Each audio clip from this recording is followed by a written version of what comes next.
هما مش بيحبوك، بس عندهم الوقت الكافي جدا ان هما يشوفوا كل اللي انت بتعمله على السوشيال ميديا. حتى اللايك مش بيحطوه، ولا بيباركولك على اي حاجة انت بتعملها، ولا بيحطولك كومنت يقولولك انت كويس استمر. بيعرفوا كل حاجة عنك ومش بيشاركوك في اي انجاز انت بتعمله، وبعدين بيشوفوا من غير حتى مبروك.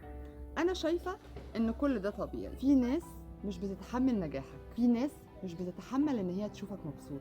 ممكن انت تبقى الملهم ليهم ومؤشر ليهم ان هم يعملوا حاجات مهمة في حياتهم تنجحهم، وممكن كمان يقلدوك. ساعتها بقى تفهم وتتأكد ان ده وسام حطه على صدرك. مش شرط ان الكل يحبك، المهم انك ما تزعلش لما تلاقيهم واقفين طوابير وقاعدين بيراقبوك في صمت. وساعتها ما تطلبش من الفئة دي ان هي تشاركك نجاحك، خليهم قاعدين يتفرجوا عليك. ده فضل منك عليهم ان هم بيتعلموا منك حاجات.